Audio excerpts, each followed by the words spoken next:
So thanks for joining us, everyone. I am going to turn it over to Louis Krause and Shabana Copeland from the Office of Financial Aid, and they are going to drive this session. So take it away.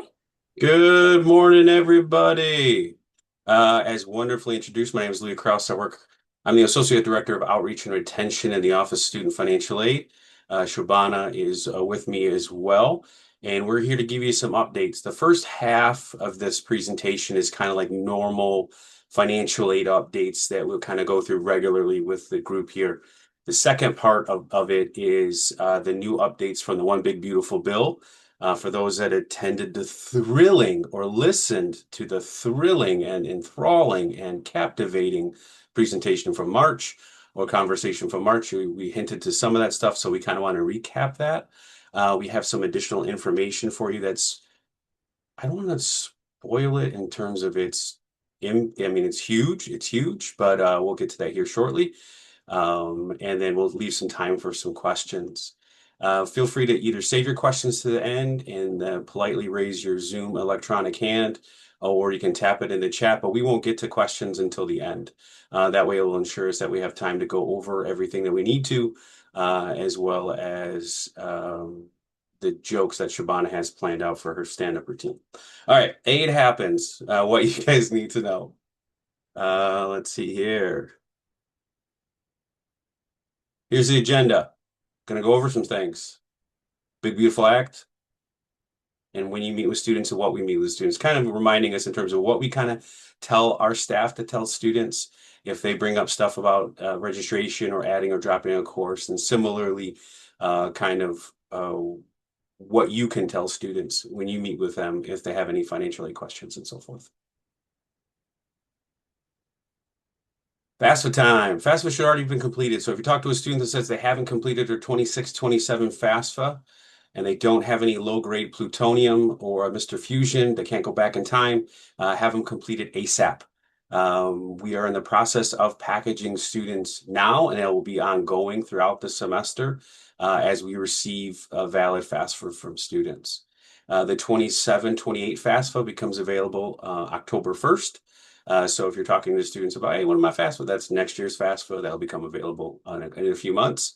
And if somehow you're talking to a student and they still need aid for 25, 26, and they haven't filled out a FAFSA, unfortunately, it's too late for them.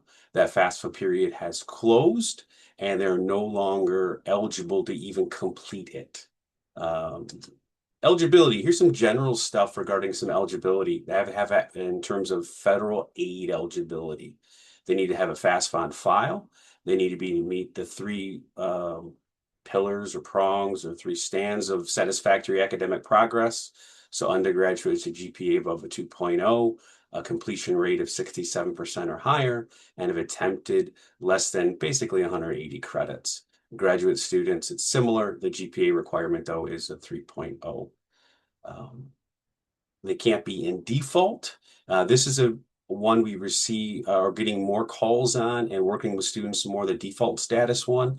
And that is because if you can remember last year or heard in the news that the federal government Department of Education turned back on the collections piece for federal student loans. So now students that haven't been paying for a few years are now need to pay. And if they don't, they go into default status. Um, Essentially, they need to work with their lender. Like when they call us, we tell them you got to talk to your lender because really we can't clear their default. They need to work with their lender and get them out of default. And once they're out of default, then they're eligible for Title IV aid again.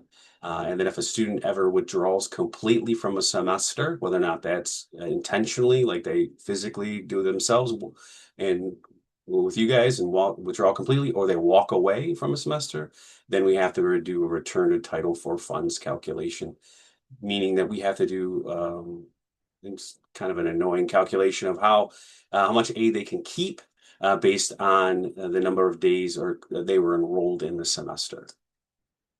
Dispersing financial aid. You may be getting questions on that or just have a general curiosity. And here you go. We disperse financial aid for the upcoming fall semester beginning this Monday. Legally, we can't disperse aid more than 10 days before the semester begins. So for this fall, we're dispersing on Monday. Monday, probably late afternoon into the evening. and then probably two more times next week before the semester begins. And then once the semester really is underway, we disperse financial aid weekly on Wednesday evenings. Course participation, if you're new, is a requirement really that would delay a student's financial aid disbursement once the semester starts. So once the semester starts, all students have a course participation hold on their account. And then once they start attending their courses, which is a surprise to some students, they actually have to attend, then their instructors will indicate that they've attended, and then that course participation hold will be removed, excuse me, once all courses have been confirmed by their instructors. Census, this is the last date to add or drop a course for this semester. For this fall semester, September 14th is that day. So I'm sure the gang here will be getting frantic emails and meeting requests to try to get into some courses by that add drop date of September 14th. So after September 14th, in theory, a student can no longer add a course nor drop a course. And we strive to use the terminology drop and withdrawal when we're talking to students because they have impacts in terms of their financial aid. A drop, so the credits are going to drop off their account, their charges drop off their account. They're no longer enrolled in that course and they're no longer financially responsible for that course. A withdrawal, W shows up on their transcript, so it actually shows up as a history of taking that and enrolling in that course. And similarly, they're still charged for that course, so financially they're still responsible for that course. So we use the terms drop and withdrawal. Uh, in, we try to distinguish between the two and making sure we're using the right terms when we're talking to students and parents because they have two different impacts. And I already talked about the return of Title IV funds, so I'm not going to mention that again. Cost of attendance. This is a big deal for us because we can only award aid up to a student's cost of attendance. The cost of attendance includes tuition and fees, room and boards, books and supplies, transportation, and a personal miscellaneous spending money. So the amount of financial aid, which includes grants, scholarships, work study, loans, both federal or private, stipends, and so forth, cannot exceed that cost of attendance for the term and or the year. So sometimes a student may run into a situation where their average cost of attendance, because that's what we do, we lump students into buckets and average them out in terms of an undergraduate, graduate, medical, law, pharmacy, all that kind of stuff have different budget groups. But if a student has some educational expenses that maybe are outside of that budget, then they can come talk to us about doing a budget adjustment appeal. And how does financial aid work? That's a great question. I know I said I wasn't going to take questions before, but I'll take this one because it's on the slide. First, when financial aid disperses next week, it's going to apply towards the student's account.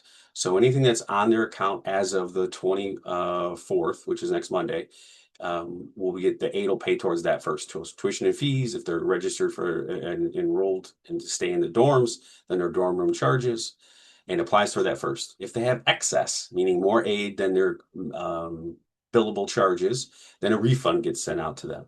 If they don't, so if their direct costs or their billable charges, so tuition and fees, room board, if they're on there, if it's not, if they don't have enough, then they have a deficit or they have an amount they still have to pay. So no refund in those situations because they still have an amount they have to pay. So sometimes students will pay out of pocket, they'll seek a payment plan, they'll apply for a Parent Plus loan if they're a dependent student, or they may seek an alternative loan or some other type of assistance that way. Oftentimes I work with the bursar's office about payment plans, but that's just one avenue that they may attempt if they still have charges outside of the aid that they've been awarded. Shubhana.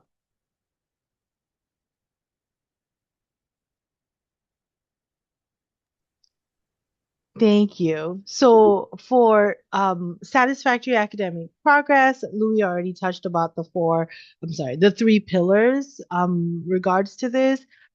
Please, the more semesters that you can include in their plan of work, the better for us to kind of monitor the student. Students can submit updated plan of works too, because as we've reviewed them, just wanted to mention that sometimes as we're reviewing them, because of class availability or student schedule, they do change up how they take those classes, and that's totally allowed. But it does make it easier for us when they submit like an updated plan of the other than that, I think pretty much Louis has covered all of the other things on this slide. Scholarships. So this is one of students' favorite questions. Free money, that's, everyone's favorite, really. But this is a common question because students are often looking for additional funding. So the scholarships that you see listed, pretty much the Michigan Achievement, the Merit Scholarships, and the Tuition Pledge, those first three bullets, students are automatically considered for those when they apply for admissions and they fill out the FAFSA. It's one of the reasons why we strongly encourage students to fill out the FAFSA early, and we we don't send out reminders often, but we do often invite them to attend like our workshops, and I can share the link with that for that in the chat that you can share with students. More sessions will be added soon, and a lot more will be added in October when the new application becomes available. For endowed and departmental scholarships, pretty much you can see that you can see at the bottom there is Scholarship Universe. That is our institutional scholarship platform. So students definitely get reminders to sign up and answer questions on Scholarship Universe, and we encourage students to also apply for external scholarships through that website because they are vetted. And then for the renewal criteria, again, students, just sorry to jump around. Students probably ask you this a lot. Renewal criteria is listed at 30 credits, but we do try to be understanding when possible. And so if students are completing at least 24 credits, the likelihood of their appeal being approved is good. So we don't always want students to take more classes than they need, but the 30 credits is not arbitrarily decided. It's how many credits you need to take each year to be done in 4 years, which statistically, helps students like actually finish and on time. So that's the reason for that. Sorry. So yeah, so I did jump ahead. So the merit scholarship requirements are listed. You're probably familiar with that. To make it easier for the review process, we do go by year, where it's 30 credits after year one, 60 credits after year two, not quite following like the freshman, sophomore progression. But again, like I mentioned, for this year, I think some of the scholarships that we were allowed to, they did automatically renew students who had 24 credits, but this is not something that is publicized on our website just because we want to have that flexibility to help students, but it's it is there as an option. 30 credits is what we are strongly encouraging students to complete so that they're able to finish their degree. So the tuition pledge programs, these are our GAP awards. So for students who are eligible for this, it is to assist students cover not to have to come out of pocket for their tuition and standard costs. So you may see some students with this award have questions about additional scholarships or how it will work. They do sometimes see this on their awards with a dollar amount, but sometimes they don't see it. If they have enough scholarships that more than cover their tuition and standard costs, they're still eligible for them, but they're not necessarily going to see them. And these amounts can also take some time to be adjusted if students are adding and dropping courses. So if you're helping students, like change their schedule around, which is very common this time of year, especially once financial aid has paid, please reassure them not to be alarmed, as it can take some time for us to make those adjustments, as it's not instantaneous. As the last dollar in award, these awards do not refund. So they make sure, again, just to reiterate, that students don't have to come out of pocket for their tuition and standard fees. And I keep saying standard fees also because then non-standard fees like course material fees, first day course materials, it's called something else now, those are not covered. So while sometimes those can be significant costs, it's still majority of their tuition fees are guaranteed to be covered.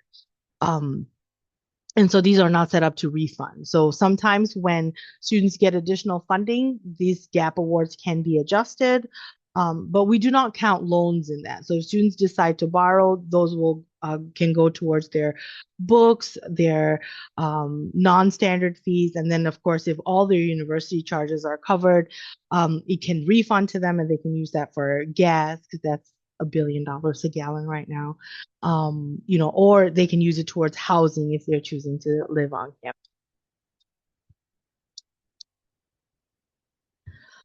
So when students don't meet the renewal criteria, and these students should have been notified already, they will get a message saying that they did not, meet the renewal criteria. And um, at that point, students will be able to submit an appeal. So if they had something happen to them, um, are these your slides? Am I going too far? No, you're good. Sorry. Okay. So if students had something extenuating happen to them, they can actually submit an appeal to say, this is what happened. Students sometimes are hesitant to share with us their circumstance, but they might share with you what happened. Please reassure them that things that they submit to our office isn't shared just willy-nilly. We do protect their information from even other departments, but we do take into account what they do share. And if they are able to document it, like, oh, I was in the hospital, here is my, discharge papers. Awesome. That makes it so much easier for committees in our office to review and make proper decisions as far as um, deciding to renew a student who did not technically meet the renewal criteria. Um, Other reasons students might fill out a appeal would be if they were taking an additional year to to graduate. So fifth year renewals, you should encourage students to do that. And then for the few academic programs that they're not going to be full time because the program doesn't let it, they can submit appeals with locked plans of work for that as well. Because I know nursing for sure has a semester that's not a full time semester. So if they reach out to you for assistance with that, please help them. We've already discussed Scholarship Universe. The application that opens this year is going to be for the 27-28 academic year. So please encourage students to fill that out, as I'm sure, we're not expecting costs to go down, so they'll still need it, even though this isn't going to be an immediate gratification. And again, there are vetted external scholarships that pop up in Scholarship Universe, so it's always a good idea. Our website also has external like scholarship search engines, which is available to them. Just remind them to be careful with their information. Wayne Advantage Macomb. So this is our consortium agreement that we have with Wayne Macomb. Some of you might already be familiar. Students might have to opt in to sorry, they have to opt in to be eligible for this program, and they would email their advisor, Susan Reynolds. Um, from the financial aid viewpoint, though, we do receive reports from Macomb Community College before disbursements can happen. So sometimes disbursements can be delayed. Students are responsible to um, address their bill with Macomb, which is handled separately, even though, this is a great program for students in very specific situations. So they do kind of have to be aware of that. I don't want to say discrepancy, but it's a little disjointed. Like it's not like one seamless operation when it comes to like billing at Macomb and financial aid disbursement. There can be some like processing delays. And then once we are able to disperse their funds and they get refunds, then they can either reimburse themselves or at that point, cover their Macomb expenses if they've made, arrangements with Macomb. And if you're thinking to yourself, why do we have one slide specifically on this? And that is because this program is an exception to the normal standard regulation when it comes to financial aid, in that students can only receive aid from the institution that they're attending unless, and one institution at a time, unless that institution enters in a consortium agreement. So in this case, we've entered one, and Macomb is the only one that we really have right now that works in this manner. So if you're talking to a student that's like, hey, I want to go to Schoolcraft, or hey, I want to go to Wayne County, or hey, wherever else, then they have to work with that office over there and they'll get their aid directly from that institution. Wayne is not involved, or at least our office is not involved in those situations like that. They would then transfer the credits back and that kind of stuff. Excuse me, but we wouldn't, like in this case, Wayne processes and awards the aid when students enter in the Wayne Macone Advantage. So that's why we want to highlight it, because it is a unique program. If you're talking to students and they're, oh, Susie, I'll let you go because this is your program. So I'll have to bend my no hand rule. Go. What's up? Sorry, not You're a good. question, just a statement. Typically we do request that students talk to financial aid just to make sure that their aid is all good when they're transferring. And we do suggest that students take full classes at Wayne State their first semester in the program because a Yes. lot of our aid requires that. So just if you're talking to a student, please note those two things. Thanks, Susie. Now, if you're also talking to students and they disclose some like changes in their family situation or economic situation, encourage them to come talk to us about a special circumstance appeal. That is the process in which a student can, or a family document maybe a loss of income, change in marital status. Unfortunately, if someone passed away, if one of their parents passed away, or something like that, that is not accounted for on their FAFSA, have them come talk to us. With some additional documentation from the student and the family, we can look into seeing if we can make any adjustments to their FAFSA, which would then update their student aid index number, or SAI, which could potentially make them eligible for any more need-based financial aid, Pell Grant or subsidized loan or something like that. Because the FAFSA, the 2627 FAFSA, which students are currently using, is based off of families' 2024 tax information, a lot has happened since 2024. Whew. So it is not uncommon for a student to go through this process or a family to reach out to us. So really, with this slide, it's just being aware, encourage them to come talk to us if something, maybe you catch wind of some situation a student or parent may be going through. Post-bachelor eligibility. Similarly, like the Wayne Macomb Advantage, this is a very niche, unique, and specific potential eligibility for students to receive federal loans while technically not in an academic program. I highlighted earlier on some eligibility, general eligibility requirements for federal financial aid. One of them, because I knew I was going to highlight it now, is that a student needs to be in a degree-seeking program. So in a bachelor's program, in a master's program. This process is when a student has completed a bachelor's degree and is seeking to gain entry into a master's degree program here at Wayne State University only. The Department of Education has allowed institutions the ability to award students only up to a year. So they got less than 12 months. It's a small amount of loan eligibility, but aid eligibility when they're technically not in a program of study, because completing these credits won't result in a degree, which is the intent of financial aid, right? We want to award them aid to get them a degree, whatever, and then they can go on and do great things. The post-bachelor program, or eligibility, post-bac is what we like to shorten our things to, is that when a student is not in it, but they're seeking admission to a Wayne State Master's program, and these courses are required for admission. It's a separate form. We love our forms here in financial aid. And by an advisor, if you guys have seen it, some of you have probably, you're not signing off that they're guaranteed admission to the program. What you're signing off on is these courses are required for the student to be eligible, to be up, submit their application to potentially be admitted to the program. And these courses then are based on the program of study. These program are published courses and so forth. So it's a very unique potential eligibility of federal aid for students that are trying to seek admission to a Wayne State grad program. If they come to you and saying, hey, I want to go to a grad program, insert other university, say, good luck.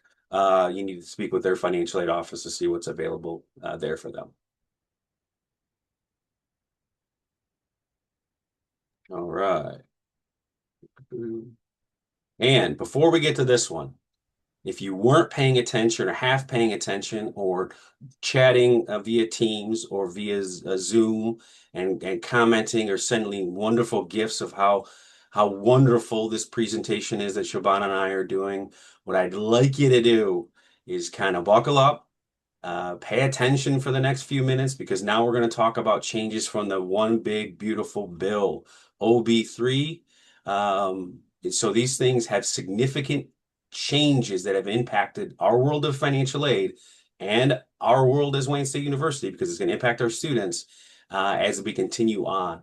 I will also have to add the disclaimer that a lot of this is based on our current understanding as of today.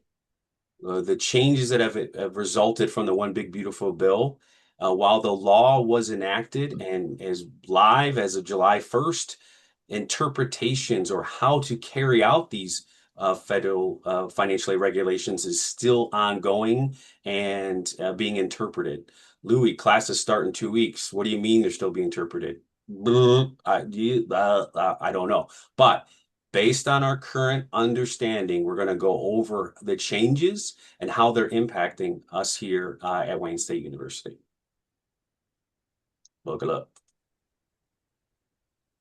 So as Louis mentioned, these changes took effect July 1st, 2026. So today on August 20th, 2026, there are still evolving federal guidance and we are still receiving ongoing regulatory updates.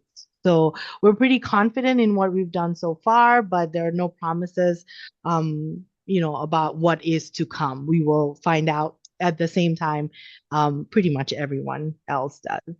And so July 1st, these changes came into effect. And so most students as of today have been packaged now. And these financial aid packages were available later than usual years because this was not, a usual year. Be curious The what the link, changes are. Check out that website. We're constantly updating it. yes, please direct students to that website as well. So one of the big things that's changing is that loan limits for students are changing.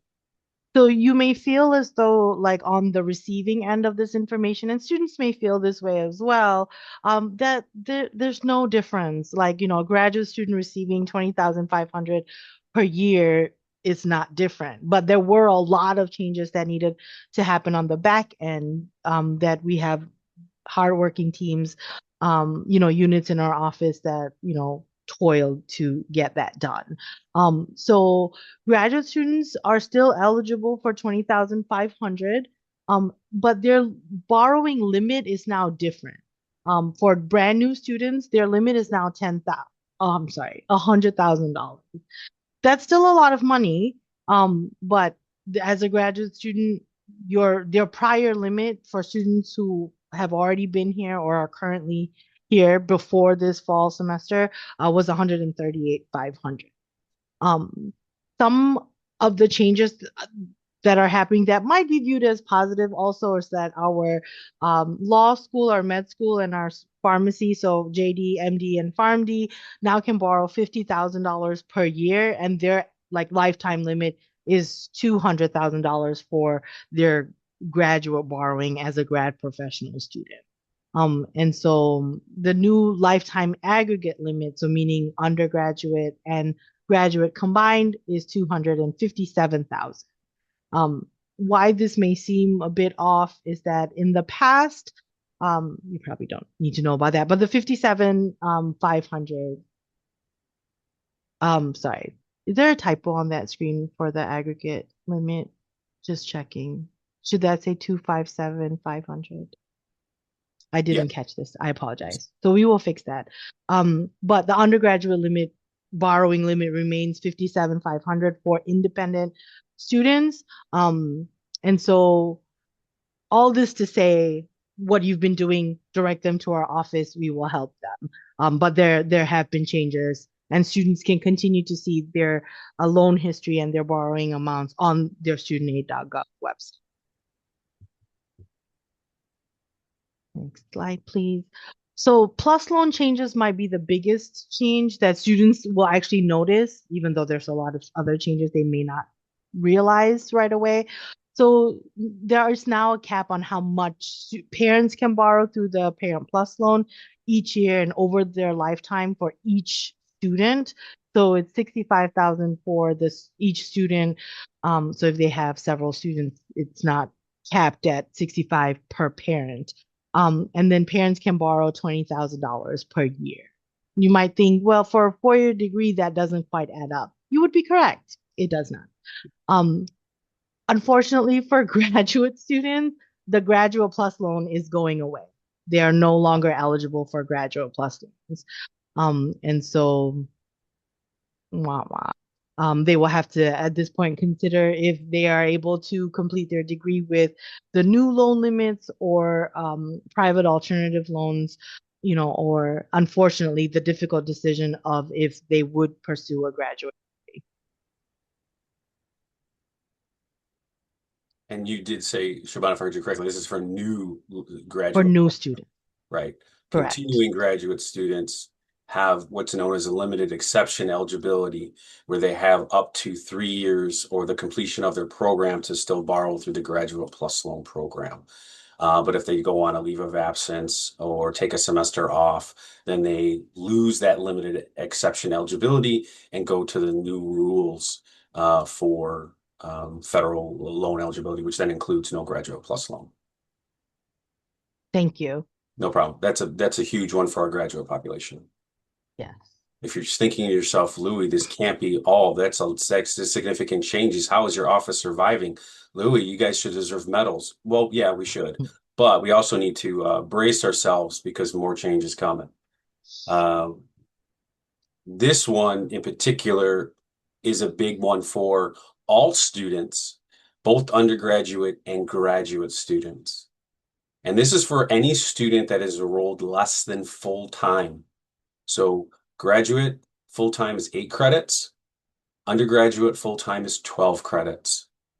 So if in the past, put our way back hats on or fire up our DeLoreans, a student just needed to be at least 6 credits to get their federal loans as an undergraduate or 4 credits as a graduate student, and the amount was not adjusted. However, through the big beautiful bill, there's now a process called schedule of reduction that requires all financial aid offices to adjust the student's federal loan if the student is not registered full-time. So if it behaves similar to Pell, whereas Pell, for those who remember, if they're not full-time, gets prorated based on a number of credits they're actually enrolled in. So it's similar to that. New term they wanted to call it. It's called schedule of reduction.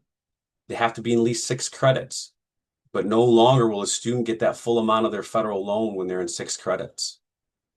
As an undergraduate, 4 credits as a graduate, it's going to be maybe cut in half. So if it's 6 credits, essentially whatever their fall portion was, roughly cut in half. There is a calculation for it, and we start doing those later this week and going into Monday before we run our disbursements on Monday for the fall semester. I want to pause here because I want to take a drink of coffee to let that really sink in, because we know that our students don't always want to take 12 credits, can't maybe take 12 credits as an undergraduate, insert whatever valid reason why. And that's still okay. We just want them to be aware now that if they do not enroll full time, their loans are going to be adjusted. Pause.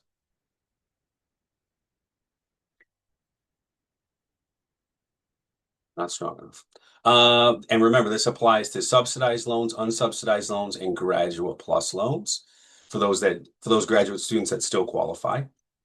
It does not apply to the Parent Plus loan.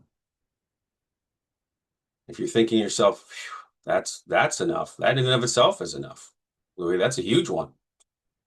Hang in there. It gets worse. In that, with the new schedule of reduction requirement, that after we disperse let's say a student starts the semester enrolled full time, then later drops or later withdrawals from a course or two from the fall semester, we're still required to reduce their loans. And they need to complete 12 credits to not have their loans impacted or reduced. Now, the way that Wayne State is handling this process is that if we disperse aid next week or starting next week and the student is registered full-time, 12 credits as an undergraduate, 8 credits as a graduate student, and then later on drops a course before census or later on withdraws from a course or two, we're not going to reduce their fall loan. That is an option within the regulation. We are going to reduce their winter term aid eligibility based on our current understanding as of this presentation at 11:37 at 8:20, 2026. And that is because potentially reducing the loan for the fall semester could create a current term financial burden, which would prevent the student from going on to register for the winter semester. Whereas reducing for the winter semester, the student can come up with a plan in place to cover maybe if those loans are adjusted later on and they have reduced eligibility.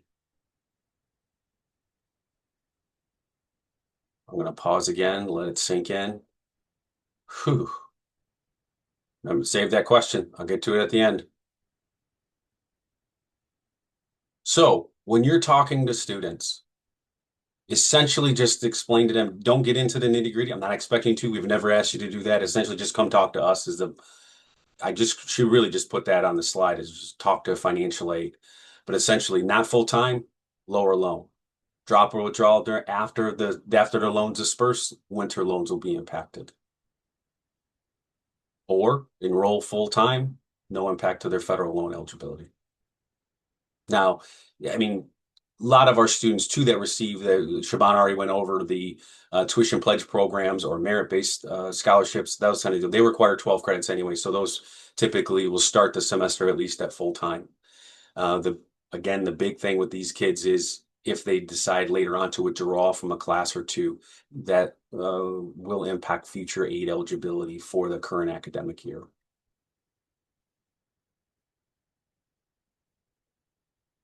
Hang in there. This is what we're trying to do as well.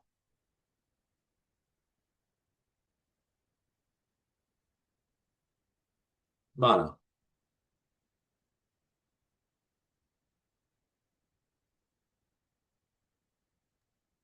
Thank you.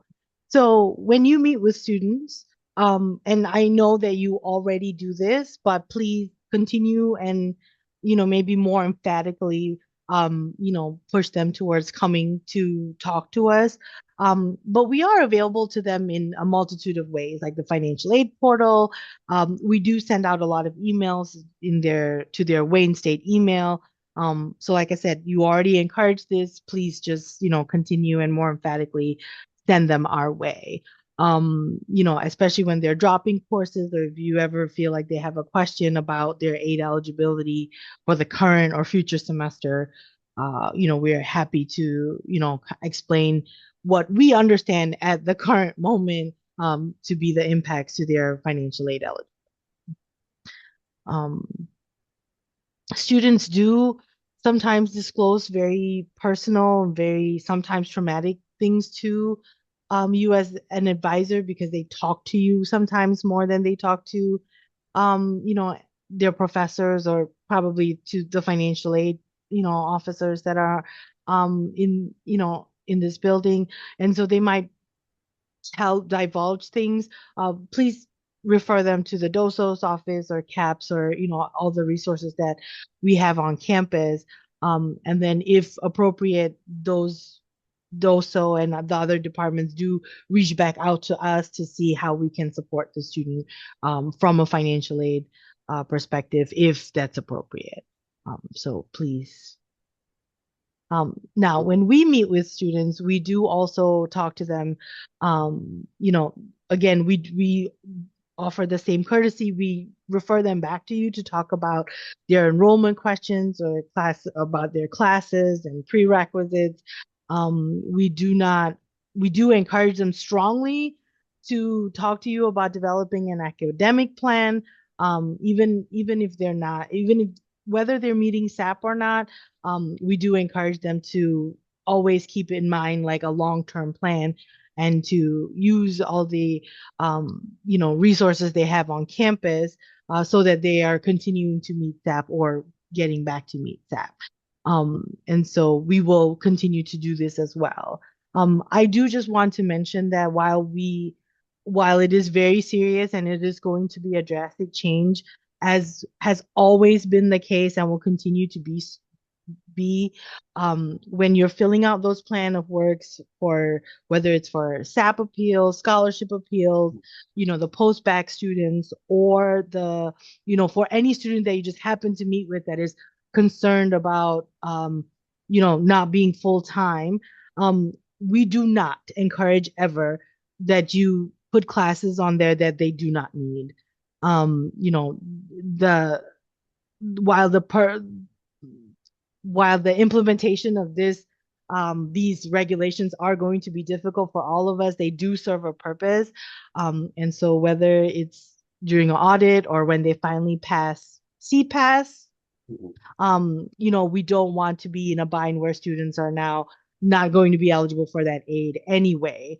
And so, we vehemently, do not recommend, that was not the right grammatical, you adding classes Strongly that encourage. strongly encourage you to really try to stick to classes that they absolutely need and require for their degree or application process for in the case of post-bac. Ladies and gentlemen, that is the scheduled end of our slides. Now we're going to open up to questions. So feel free to raise your hand. I see a couple questions in the chat here, so I'll address those first, and then we can get to any of the questions that you may have. We're here afterwards, so you see the contact information on the screen there.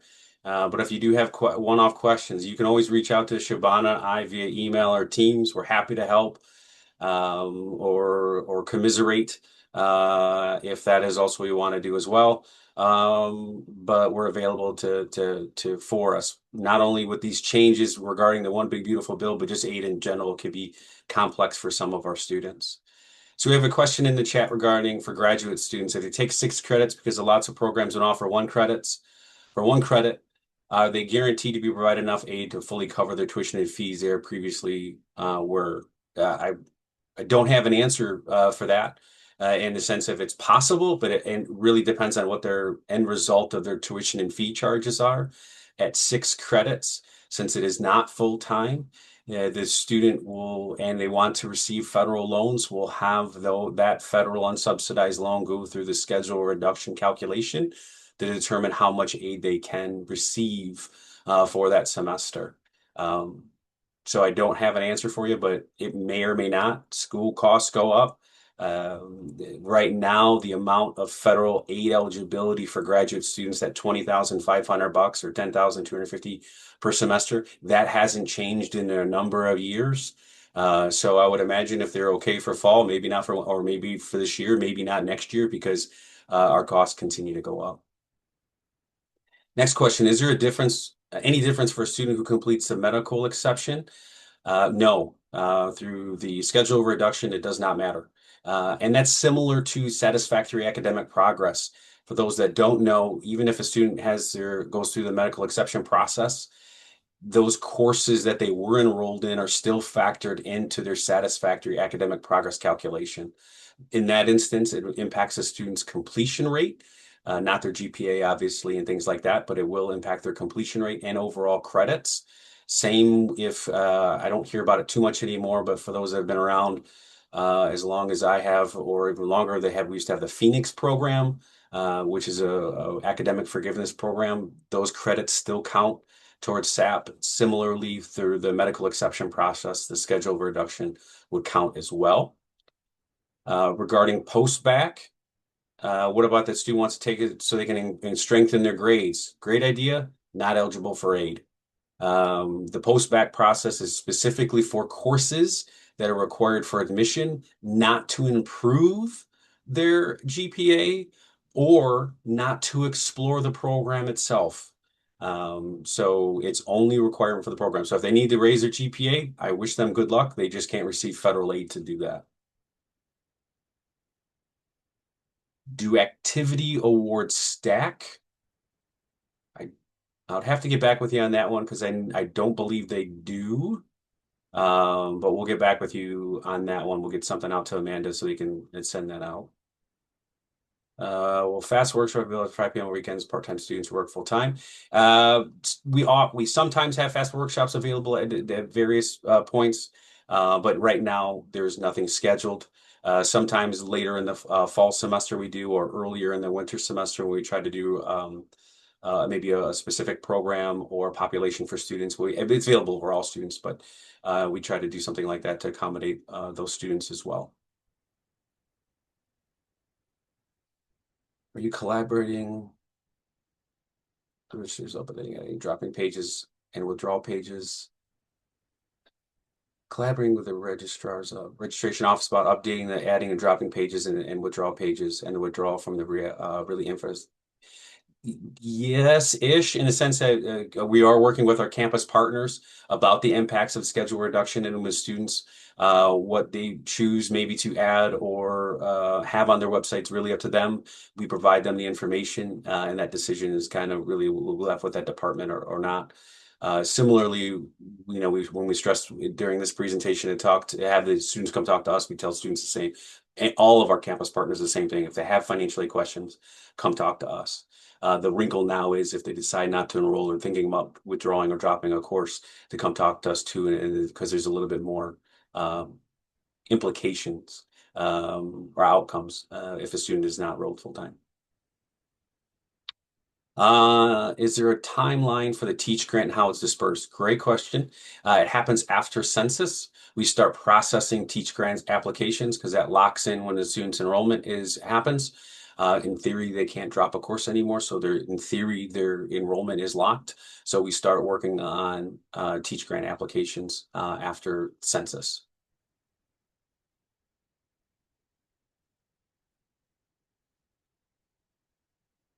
All right. Any other questions? Feel free to raise your hand. Speak aloud to the group. There was one more in the chat Oh, I that missed it. asked, Oh, I'm no, sorry. it's okay. I'll take it. When students transfer in the Oh, spring okay. summer 2026 classes, those credits show as applied in the fall 2026. Can you confirm that those credits count towards 30 credits? So for those students, because if we've already sent them a non-renewal of their scholarship, we don't unfortunately have a system where we're notified and we can check. We encourage those students to submit a scholarship appeal and say, hey, I took these classes in spring, summer, or winter, whenever, and they would kind of manually consider those classes that were completed for the as of the end of the 25-26. So unfortunately, those are not automatic. So just encourage them to submit an appeal, and we would consider transferred credits to be counting towards those 30 credits.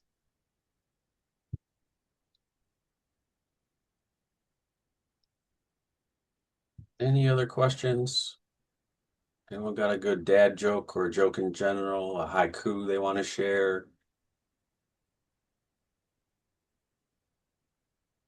That's Amanda, that's all we got. So I don't know if people can bow out, hang around. We'll hang around as long as we need to. Yeah, Uh, if nobody has any more questions, I will end the recording and go.